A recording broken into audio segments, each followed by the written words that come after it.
I'll start with just a very brief introduction of myself. I'm a New York State licensed interior designer. I've been working in the industry in various capacities for the last 25 years.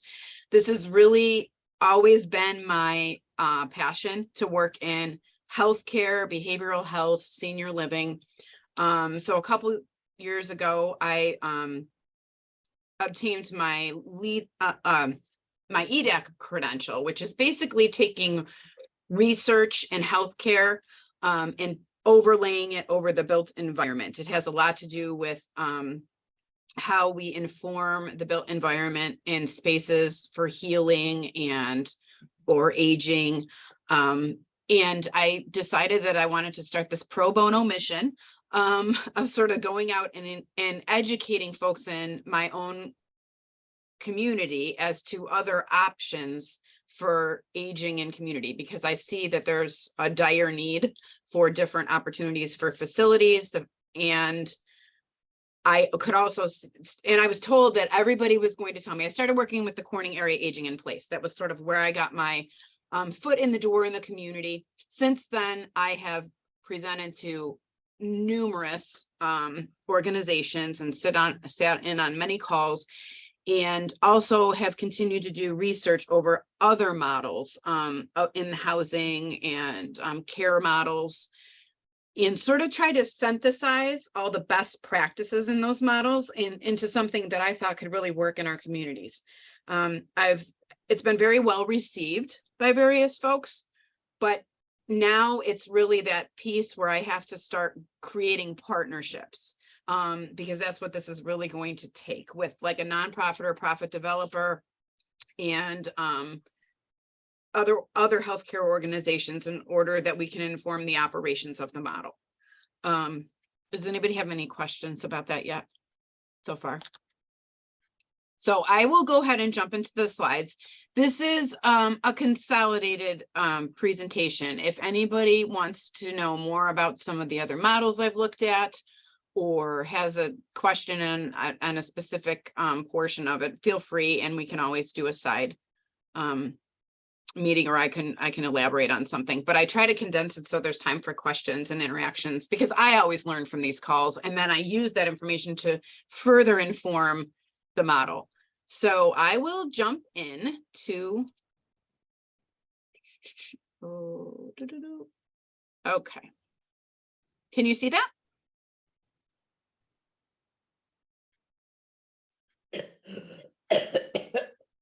Okay, so I always start with a couple slides to just sort of introduce what I think is fascinating about the built environment, because I think it truly can act as sort of a way to allow for, it's a tool for preventative medicine, I like to say, in our healing environments.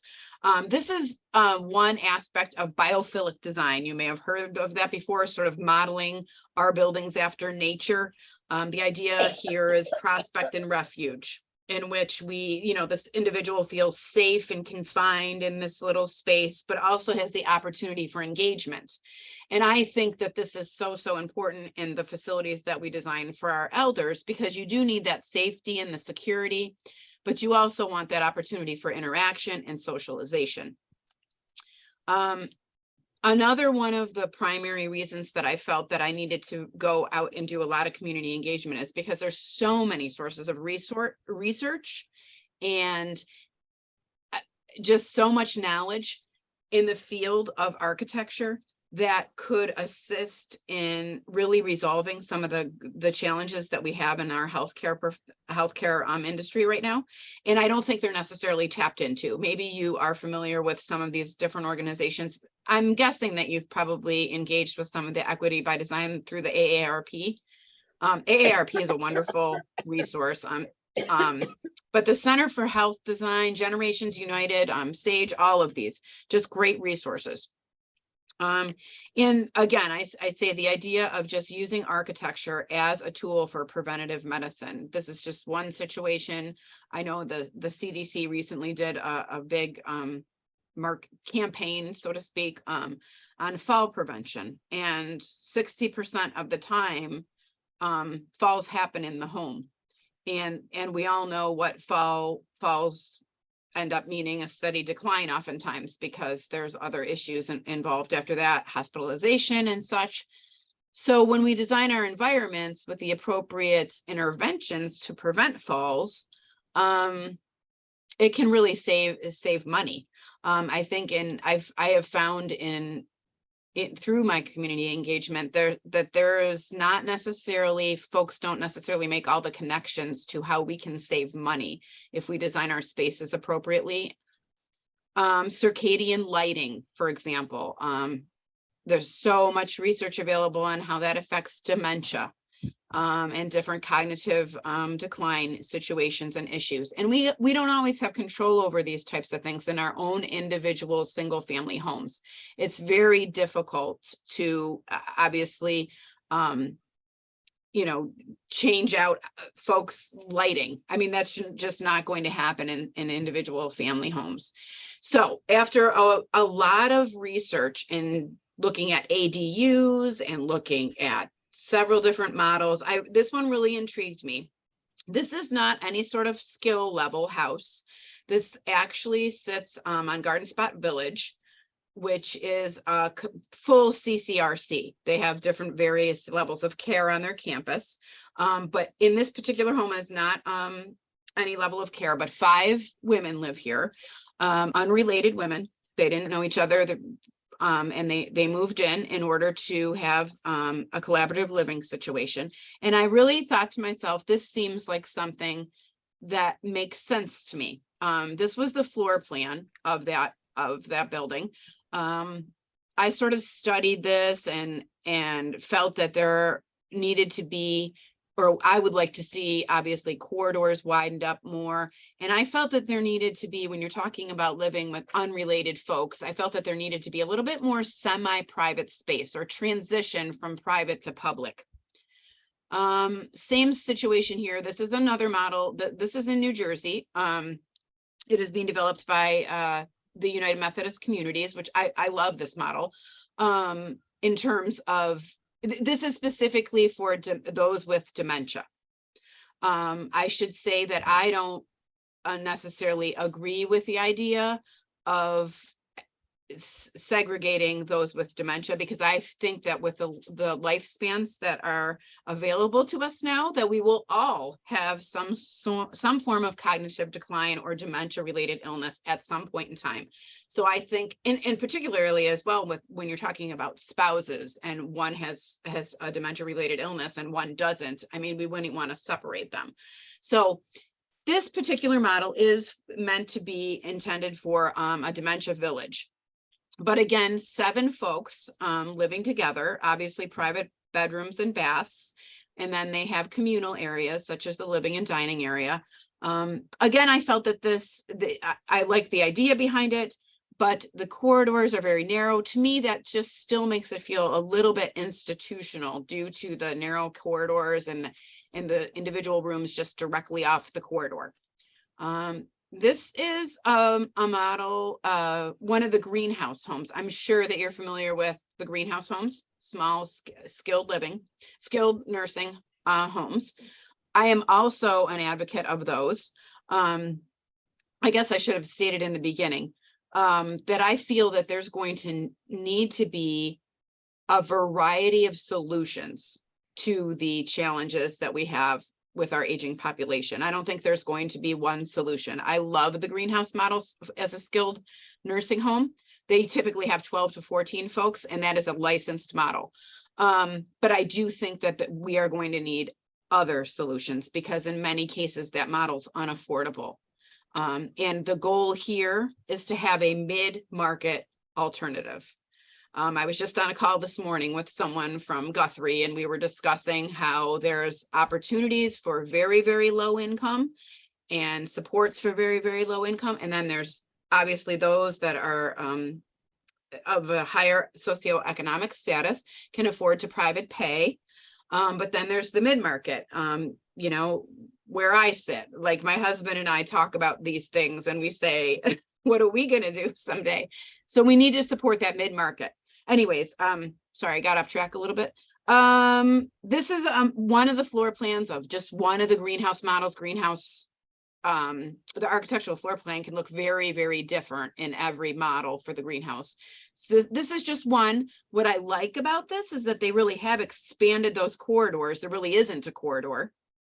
It's just you come out of your private area and you're in the social area. I like the idea you don't have to transverse through a corridor. However, I still feel like there needs to be a little bit more semi-private space.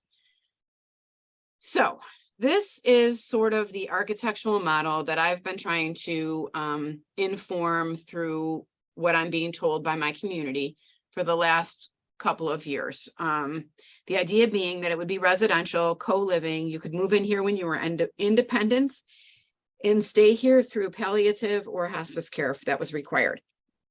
So that you would not be moving when you are at a place in life that it doesn't really serve you to move into a different space. When you're having cognitive decline or physical health issues, it's more just disconcerting to have to go now into a different environment. So the idea would be that you would move into here when you are fully independent, or maybe just have some minor, issues that you're struggling with, and then you would stay till end of life.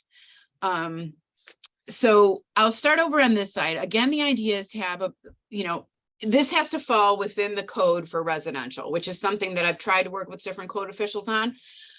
They don't like to answer your questions. That's just what code officials do. So until this goes in front of a planning board and there's definitely a developer on board, I'm not going to get those answers. So this does need to be informed by building code, but I have deliberately made some choices about how this is laid out with the idea that we're staying in a certain category, which is residential and unlicensed. So having a couple queen rooms where spouses could be, and then like 3 single rooms surrounding the exterior here. And then when you come out of your room, having this be just a very widened corridor to the point that there's some interstitial spaces that are created. Maybe someone is still working, as you just mentioned when you said you're inviting, younger generations in. Maybe someone is still working part-time and they're not retired yet. And they need a little office pod to be in for part of the day. And there's, this corridor breaks out and opens up and creates this semi-private space outside of these 2 bedrooms. And that this is semi-private space outside of these 2 bedrooms. And then there's a little sitting area, semi-private outside of this bedroom. So you don't feel like you're coming out of your private room and then directly into the communal areas. The other idea here was to have this sort of, I call it the choice and control zone, in which you could loop and walk around this space, in this space over here. Can you see my mouse moving when I do that? Okay, No. So this space right. Yes. This space, you can see it? I can. Okay, great. I can't. Okay, I'll try to be a little more deliberate in that. This piece that connects the caregiving component and the resident area is this meant to be this indoor-outdoor living area. So I would like nature, biophilic design principles to sort of run through this area, so that when you're, there's folks that have dementia related illnesses and they wander. So wandering could feel like you're eloping outside of the building, but you're really just going into this safe, secure, contained area, but it feels like you're outside. And then you're coming back in and you just have this loop. And that would also be the connection point for the caring component, which would be over here. And I envision this as a 2-bedroom unit, this as a studio apartment. Architecturally, that's how I would define these. And then this would be a common kitchenette that could serve for, outdoor entertainment. Say you're watching a movie and you make popcorn or whatever. And this common kitchenette would also be for in support of the studio apartment and the 2-bedroom unit. Again, we're trying to draw these folks out of their private area a little bit. So I would not have a kitchenette within the 2-bedroom unit. That would be out here because we want to force interaction between the care component and the residents, is the idea. Again, how this looks in terms of who resides in the care component. could vary based on community need. So in my mind, this, I'll say side, the left-hand side where that care component is, would be, have some oversight by a third party. Periodic oversight would be required by that care component, maybe by one of the licensed home care service agencies is what's in my mind right now. This could be a first responder, EMT. I was just having a conversation with someone saying they're trying to start a program in which EMTs can help with some of these skilled nursing requirements in delivering home care. I guess they have some abilities to, and I have to look at notes for this because I'm not, but to deliver IVs, push IVs. I don't even know what that is, but I guess my point to that is this could really vary.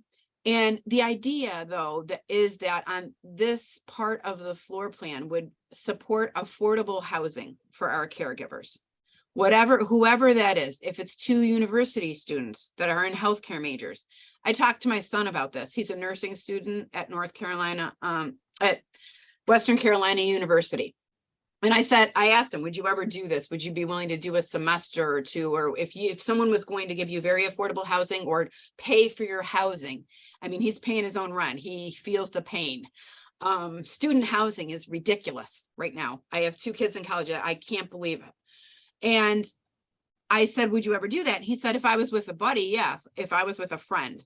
So I think that I could envision, 2 students that really wanted to take advantage of that affordable housing being willing, and if they're in healthcare majors, this is a great way to get their feet wet and to learn and to see if that's, something that they really can stay dedicated to.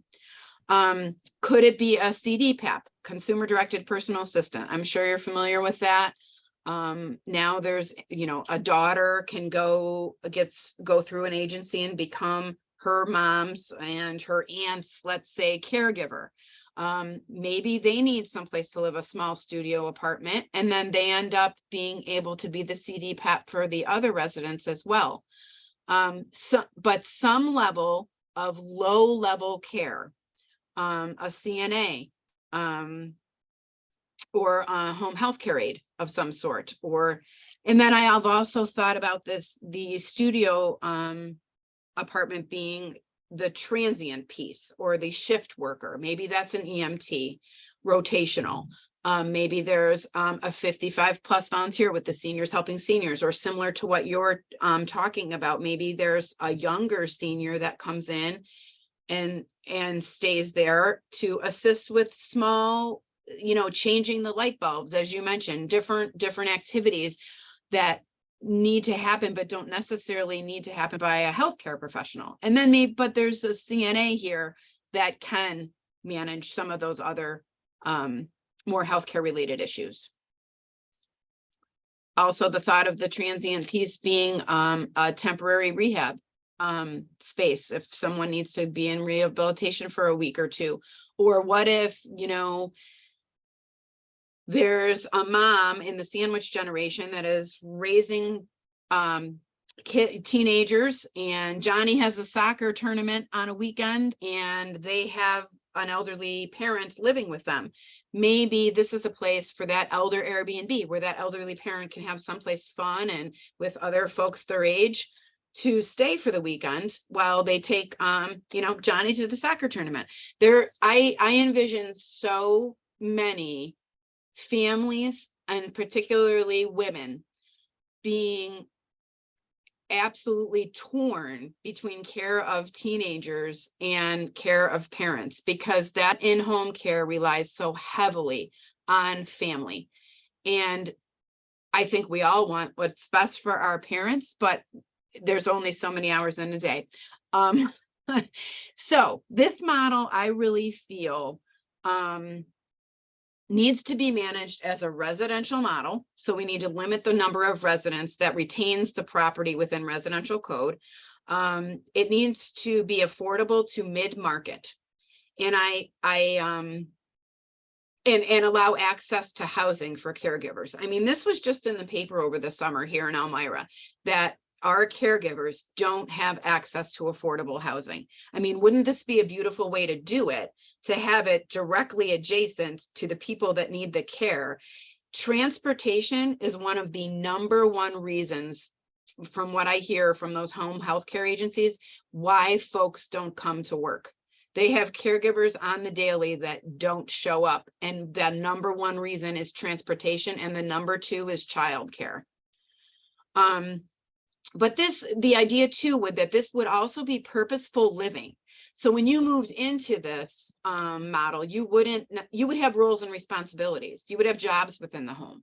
I'm sure that one of those residents would love to cook and loves to cook. So let's take all of our strengths and pool them together and help each other. Also, I should add that there's many grandparents raising, there's many grandfamilies, grandparents raising grandkids in our communities here. And also elder folks in their 60s raising adult children with intellectual and developmental disabilities.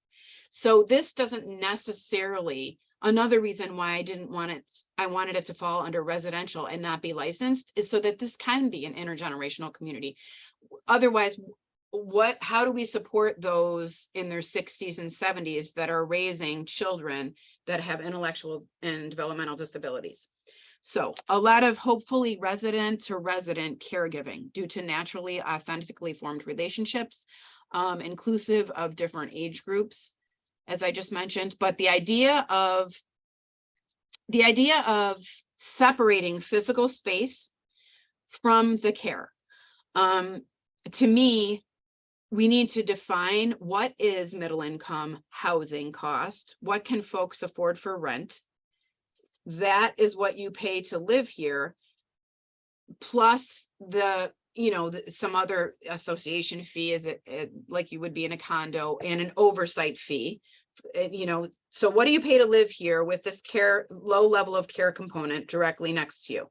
Then, as other layers of care are required by residents, skilled care, what have you, those are delivered under individual managed care plans.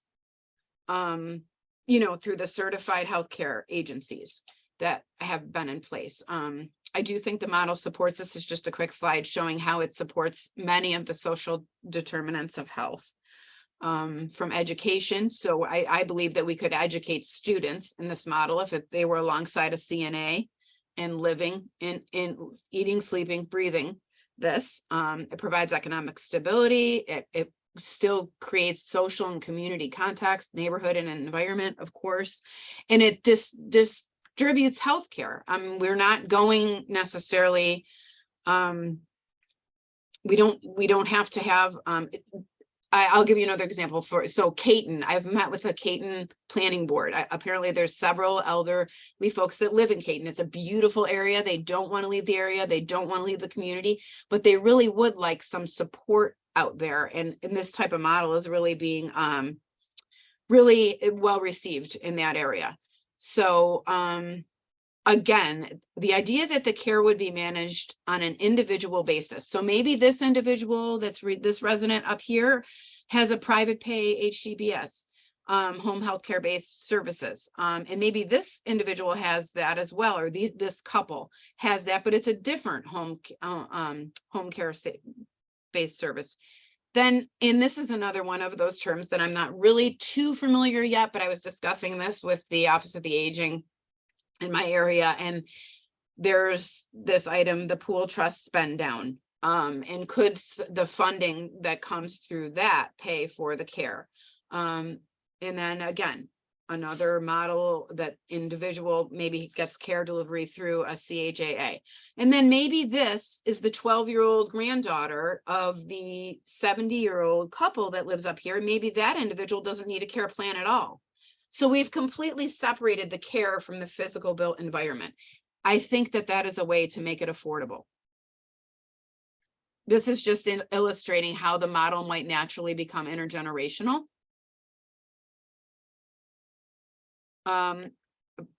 So again, many solutions to this crisis mode that we have going on right now. Greenhouse, I love the model. The small scale nursing home, that's not just a physical model, it's an operational and psychological model. It's a wonderful thing, but it's not multi-generational. And it also requires you to relocate to this space and place because you are of this certain age or have this certain condition. And then there's obviously the single family home, which is private pay typically, if you want to remain there. And again, I was just talking to someone this morning again about what that really means. How much care do you really get? How many times are those nurses coming to the house? How many hours a week does that really mean? And it doesn't address the loneliness, helplessness, and boredom. Once you lose a spouse, if you're in your home alone, it just does not address those items, and which are such a huge impact on our health. So to me, this collaborative residential model is not only good socially and for our health, but it could also support mid-market living long-term. And that's all I have. I'm going to stop sharing and ask if anyone has any questions, or if I covered what you would like me to cover, Cheryl.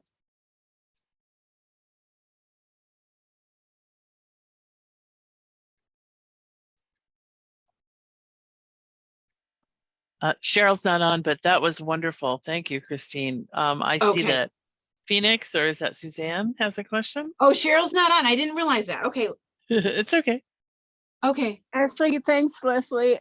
It's Stephanie, but I was. Oh, I'm sorry, running- Stephanie. Of course it is. Yes. Right, running late, and so I couldn't switch it over.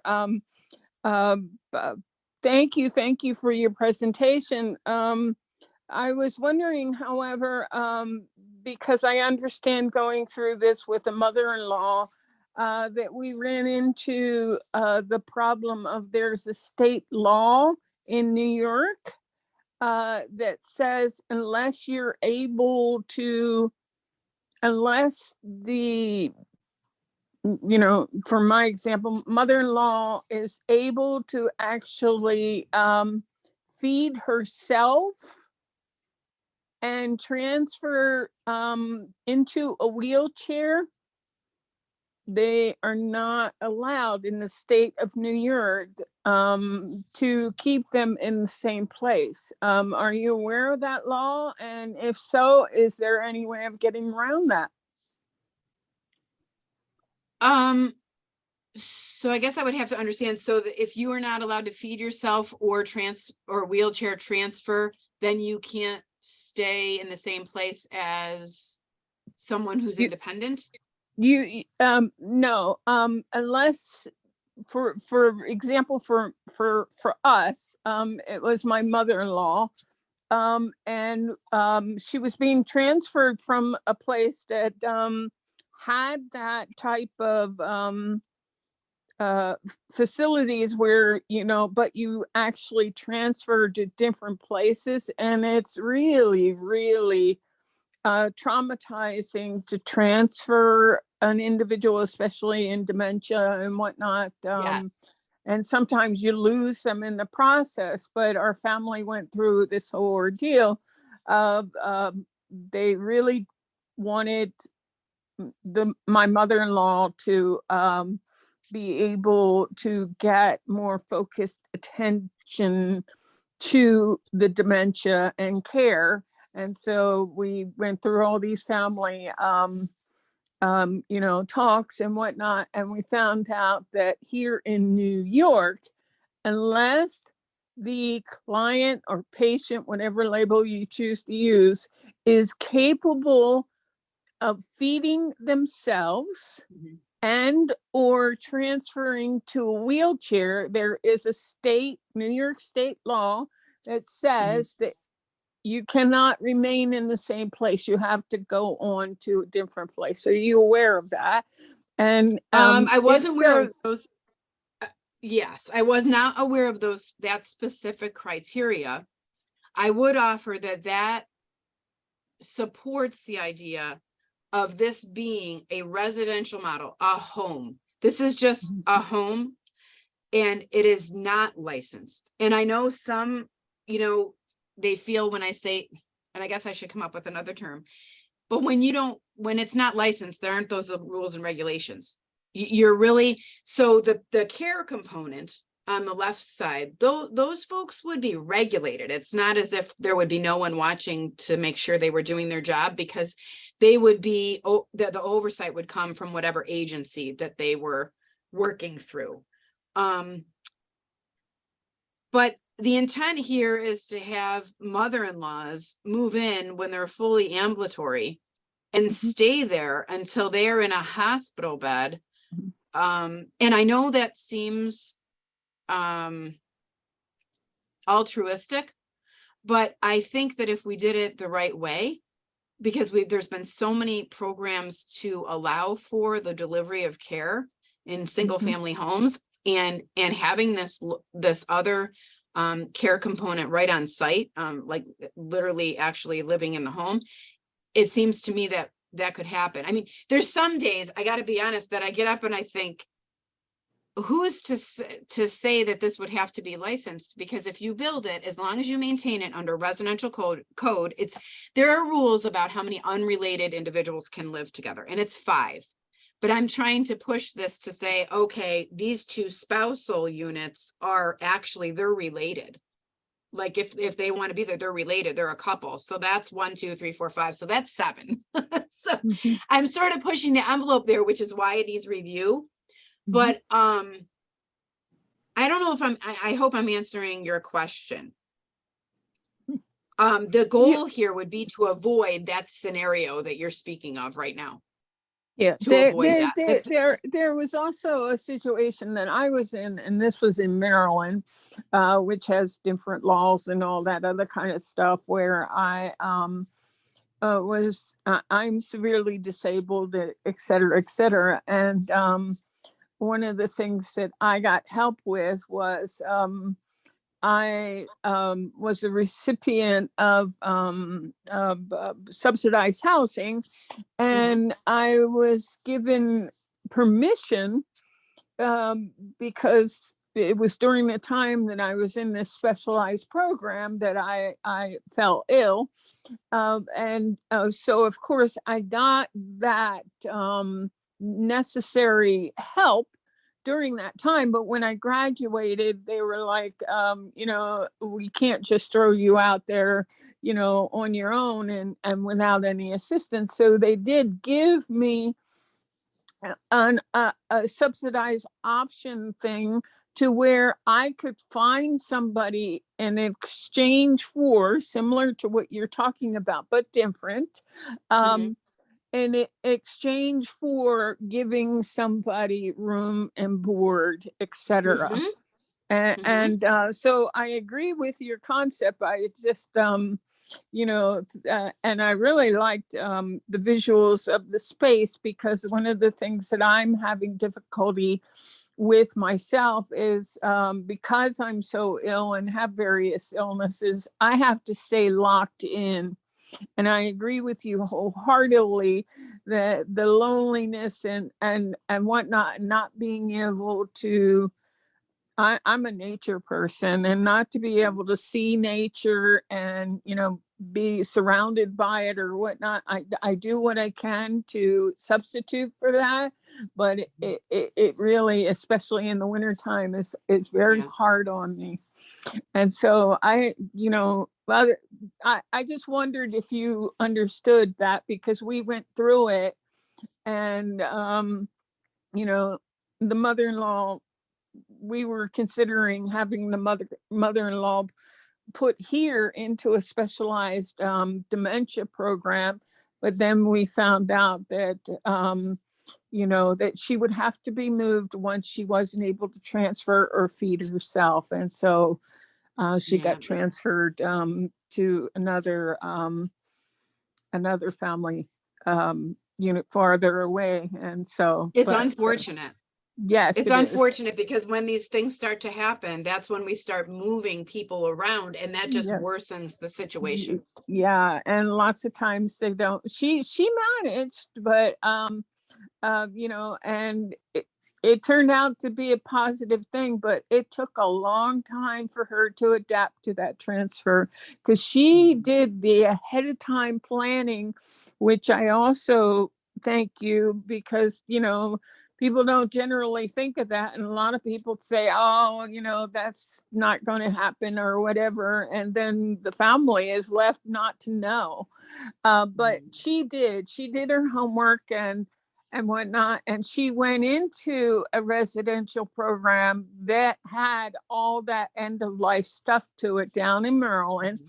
And but the family decided that they didn't like the dementia part of it. So that's when, you know, it changed. And yeah, she, you know, it took a long time, but she had family, a lot of family and a lot of support and whatnot. She lived out the rest of her years, happy and with family, but also separate from a family, and got the care that she needed. Mhm. So it is possible, but sometimes the laws intervene. Absolutely. And I should say again, I like to reinforce that I think there's going to be a multiple of solutions to you know, the aging population, because I think first of all, our culture needs to embrace, and our lawmakers and our government, and we need to embrace the fact that this aging population, this is not just about the aging population. This is about our families, the women, the moms. It's going to be very strenuous, and unless we start doing something, like, you know, I've been on calls where I am told by high level developers in the area that relief is years away, and I say to myself, well, that's not an option because this is going to negatively impact our culture, and we need to do something about it. And I think it's an opportunity to not say all of our elders with wisdom go over there, because that's not what we need right now. If there was ever a time that our culture needed wisdom and traditions, and it's now. Like, I couldn't say it enough. Like, it's now. We need to integrate our elders into our community more, Here, here. and have I agree. opportunities. Yeah. Yeah, We're and not separating. I agree with the diversity. Unfortunately, that is very limited in all different social economic um, can't bring up the word areas. That the separation doesn't work, but it is a huge problem. But you know, and also the natural tendency of what we have as our human parts, not our animalistic of, you know, take care of myself and don't worry about anybody else, that we're going through right now. But it's natural when you have a diverse population, and if you put an elder, and I use the word elder in a way of like our indigenous people do, but I don't think our country has kind of grasped that. But we have natural tendencies to want to be supportive and helpful. And yet where I'm at right now, what has happened is they separated over, you know, the people that are, you know, kind of like disabled and whatnot. And it kind of makes it very difficult to connect with other people. And that loneliness is a real threat. It So, absolutely is. And we don't all have the same disability, right? And in this case, to me, the disability of the caregiving population right now, their disability is affordable housing and yep. salary. Mhm. So let's resolve that. And at the same time, the 5 or 7 residents that are living in the model, they wouldn't obviously all have the same disability.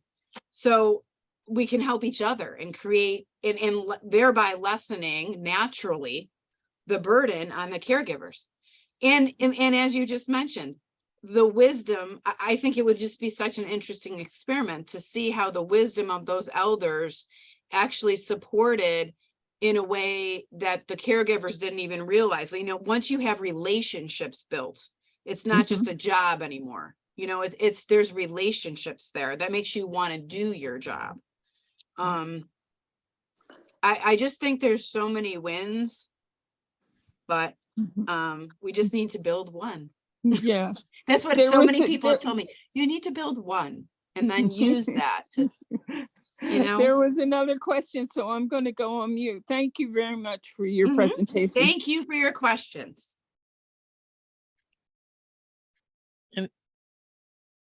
Anybody else with a question?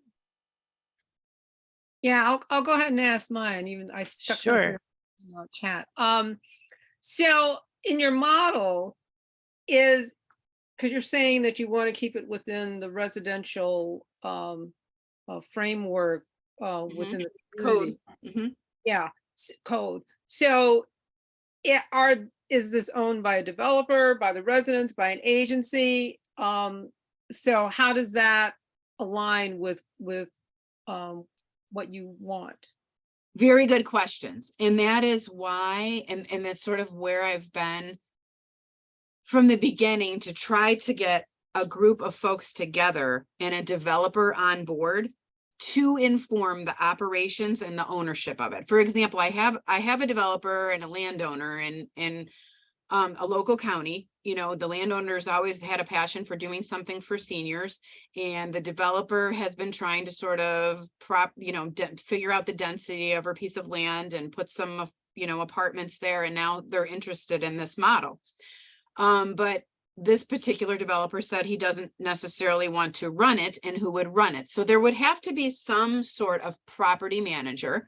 I would think just, like a property manager, like if you were to live into a condo, and move into a condo, someone that manages that property, collects the rent. But again, that idea of separating the built environment from the care. So this would just be a property manager that would collect rent and so on and so forth. The oversight of the caregiving component would be done by an agency. And then any other additional layers of caregiving that was required by the individual residents would come from an individual entity outside of that built environment model. So yes, there would need to be some sort of a property manager. Whether that be the developer or some outside, maybe a senior living provider. That's what I'm trying to sort of figure out, and I need help with from a developer's standpoint. But good questions. The operations still need to be further informed. Thank you. Any other questions or comments or thoughts? Do you have any more questions for us, Christine? I don't think so, except I know that your group was interested in this, but I didn't know as far as a path forward what you were thinking. And maybe you all need some time to further digest and discuss this, and that's fine too, and you can reach back out. So I'm here for. Yeah, I could give you a little background. There is a group of folks who have been looking at different housing options in the area, researching them, going to visit, learning about them, sharing that information with each other. And that group is now moving more towards looking specifically at co-housing models, which has some connection to what you've just presented. There's some similarities for sure. And I don't know whether, I think beyond that, the whole membership has not had this conversation, but all together. But I know that there's some interest in sharing the information from the folks that have been doing this research and looking at other options with the entire membership. So Okay, I so know that the video of this will be well received for sure. so I'd like that's to great. augment what Leslie said. I was part, I don't attend on a regular basis now because my life has changed so much, but we also had some developers or, agents that were talking about different things. And we were surprised to find out that they didn't take into consideration, about, we're elderly here, but that we were surprised to find out that they really hadn't, in developing any of what they were intending on doing as far as housing options were concerned, was creating models that where as we age, we become more disabled. And so that was surprising to them, but they said there really wasn't a demand for it. And we were like, what? you know? And so bravo for you for finding a developer, but I understand also about the fact that they don't want to take on the responsibility, but something like that, as far as hiring somebody, I would suggest that you consider about, having a sort of a board or whatnot to make sure that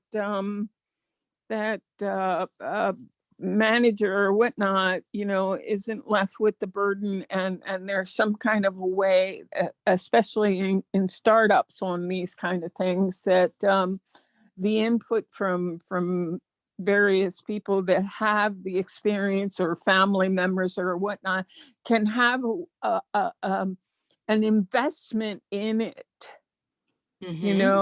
so yeah, that's the only suggestion I can come up with. But we did have a lot of people come and speak to us about that, and that was one of the things that we found very, very startling, with all the new developing that's happening here in our area in Ithaca. I would agree with you, and I think oftentimes, again, it's the 50, for example, 55 plus communities. Oftentimes in 55 plus communities, there's just the regulations for that is to have certain number of apartments be, very, I don't like to say ADA because we really need to be designing beyond ADA. But there's a certain number of apartments that has to be adaptable, a certain number of apartments that have to be fully accessible. And then that's when they can qualify it as a 55 plus community. If they have a certain number of apartments for this socioeconomic status, and I don't even get into all of that, because to me, we should be designing universally. We should be designing for everyone. I mean, this house, like, let's just say that we did build one of these and, elders lived in it, in the care component in it. Even if the next day, it wasn't occupied anymore, but anyone could live there. That is the whole point of having this type of home. It's inclusive. Anyone could live there. 3, grand families could live there. And I could see the kids running around in that indoor, patio area. And maybe a social worker, maybe that care component then becomes a social worker and an occupational therapist or a speech therapist. And, there are just, to me, so many pairings that I don't have enough slides or time to show all the pairings that I think could happen if we started designing this universally designed residential model. It would support the caregivers as well as those needing the care. When I was on a call this morning and I was explaining the model to a nurse, she said that would be like a nurse that delivers care, skilled care, and does IVs and wound care and all that. That would be her dream, to be able to go to one house and service 5 individuals at the same time instead of driving here, there, and everywhere. It just, economically makes sense as well. Mhm. Mhm. Um, Indeed, indeed. so It's exciting. I guess, Exciting to think about. Thank you, Christine, yes, I thank so you for much. allowing me to present to your group, Leslie, and Thank you. please feel free to reach out with questions, and I'd be glad to move something forward if we wanted to create you know, a group and start to really talk nuts and bolts. So that would be great. I think that's a great option. Thanks for that possibility. And we'll see what people are thinking. Sounds good. Thank you. Have a Yeah. great day. You too All very right. much. Bye-bye. Thank you. Mm. Thanks, Leslie. Bye. You got it. Bye-bye. Can't hear you, Diane. It's okay. Bye-bye.